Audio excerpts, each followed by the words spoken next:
This one for all my children. No, I truly love you. You gave my life a brand new meaning, turned me to a wonder.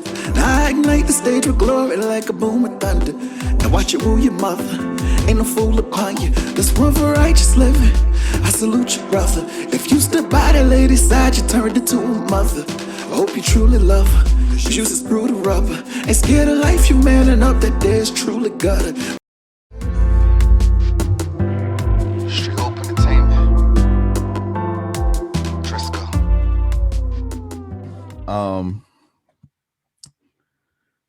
She said, I just see that children come first because you can't just divorce your children.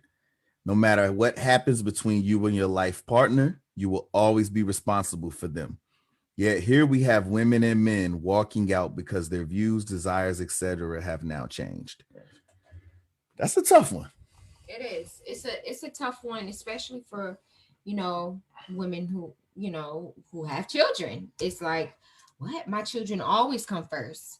But once you really get committed into a relationship and you understand the dynamics of, husband and wife, when you put your mate at the top, your children benefit from that. And I think we also have to change that mindset of marriage being so what's the word, able to be thrown away so easily. I don't see marriage that way. I look at marriage as lifelong. My kids are going to leave my home and marry, and I won't have any responsibility over them anymore. And then I'm left with my husband. My husband is who deep. I'm spending the rest of my life with, not my children. When they grow up, when they marry, they're not supposed to be up under me anymore. They're out of the nest. They have to live their life. And I have to be okay and trust what I instilled in them. And like I said, what's left is me and him. So if I spent all my life focusing and putting everything into my children and not putting anything into our marriage, when they're gone, we're going to be looking at each other like, who are you? I'm going too. If the children was what held us together in the first place, when they're going to leave. You see that a lot too. I got marriages like that in my family where once the kids was old enough, they're like, all right, we ain't got to play this charade no more. We know we don't love each other. Right. And so I definitely think that was a good question for you to answer. That was more of a mother question, because I think mothers connect with their kids and differently. I understand that, because to hear it kind of be like, what? No, because naturally, yes, we're gonna die for our kids. Yeah. But at the end of the day, if we put the structure of putting our mate in our relationship, our marriage, before making sure that, I mean, the kids are just gonna simply benefit from that much better than if it was just me giving my all to them.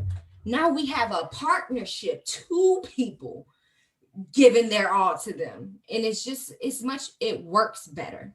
But as a single mother, put your children first. Of course.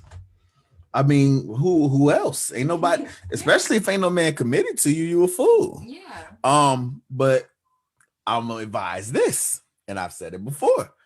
As a man that dated a woman with kids, listen, it was not fun to hear my kids come first. Just put them first. I'm just saying, because that might scare a man off. Men have egos. And as a man coming into the life of a woman who you want to marry, you want to know that she is ready to come into your world and put you first. Mm-hmm. Men have egos. This is something that society frowns upon. I think we would do a lot better if we just understood this reality and we learned to embrace it and how to deal with it. I mean, if my brothers in here can be honest and tell me if maybe I'm just a weak nigga, men have egos. Right.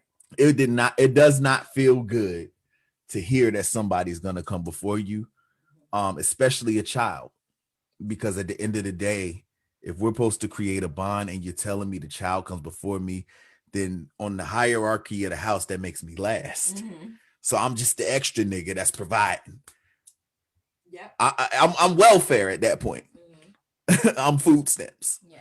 And no man wants to be that. You know what I mean? So, you know, if that's how you gonna move, it might be hard to marry. It's gonna be a turnoff for a man. Yeah. But also, what's turnoff for a man is a woman who doesn't care for her children. Listen. So it doesn't mean you gotta dish your children. Absolutely. Doesn't mean that you have to place them last. It just means that we gotta, put things into perspective when it comes to, like you said, ego. I like that you brought that up. I wanted to say something about ego, and a lot of women like to paint that as something bad. Men having ego. Even Beyonce talked about her man having an ego. It is okay for a man to have an ego, and it is even better for the woman to pet that ego, build that ego. Somebody gonna do it. Somebody's gonna do it.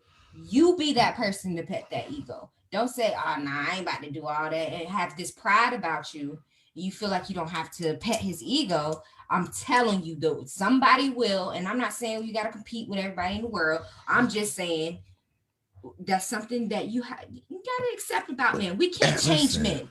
Every man want to be a king in his home. Yeah.